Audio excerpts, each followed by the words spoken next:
Hey, what's going on, everyone? I'm Vera's cousin, Biscuit. I live on the South Shore of Boston in a city called Weymouth, and I'd love to show you all around for a bit. So saddle up and let's go! Welcome to Weymouth. Located just 11 miles south of Boston, our modern city is home to a rich historical past. Famous locals include Abigail Adams, the second First Lady of the United States, and her husband John Adams. Abigail was born in Weymouth, and John was born a quick trot down the road in Quincy, Mass. Yep, you heard that right. It may be spelled with a CY, but it is pronounced by the locals here as Z, as in Quincy, Mass. Also from Quincy is the American coffee empire Dunkin' Donuts. Dunkin' was founded by hard-working New Englander William Rosenberg in 1950. Rosenberg, who was born during the Great Depression, only achieved an 8th grade education, but that did not stop him from finding success operating the Industrial Luncheon Service, which served factory workers during World War II from mobile carts.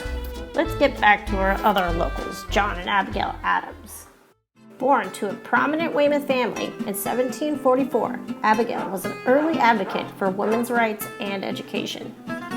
Abigail's father, the Reverend William Smith, was the pastor of Weymouth's North Parish Congregational Church and one of the best educated and most prestigious citizens of the community.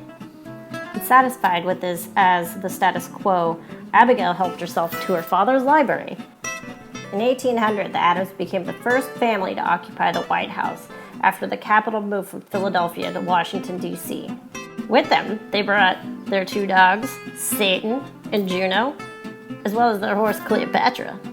Juno especially captured the heart of the First Lady.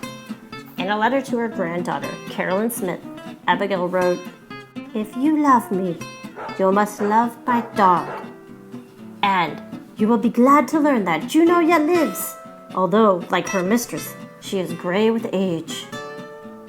Satan, on the other hand, who was originally named Peter, was not very popular with the mister of the household, and hence the name change. John Quincy Adams, son of John and Abigail Adams, would go on to become the 6th president of the United States and have his own pets at the White House. He is known to have kept his pet alligator, a gift from the Marquis de Lafayette, in the East Room of the White House, which was not finished at the time, fortunately.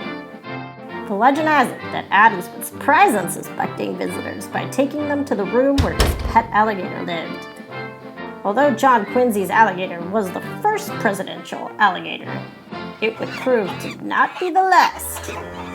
18th President of the United States, Ulysses S. Grant, was known to have loved pets. He owned many dogs, horses, and ponies. His favorite, though, was his pet dog named Rosie. She was reported to be pretty fetching, black and tan, and he would often take his own dinner out to the stables to eat with her and the horses, chatting the night away with them as he ate. 27th President of the United States, William Howard Taft, also, like 6th or 7th cousin to Vera, prized his 2 pet cows. One of them was named Wooly Wooly, and the other was Pauline. They were reportedly seen grazing on the White House lawn and provided the home with milk and butter, a daily necessity for Taft. Calvin Coolidge, 30th President of the United States, kept more than a dozen dogs, a goose, a donkey, raccoons, a bobcat, a thrush, a wallaby, and even a pygmy hippopotamus as pets. One of the most famous White House pet photos is that of First Lady Grace Coolidge with their pet raccoon, as seen here. Thanks everyone for joining me.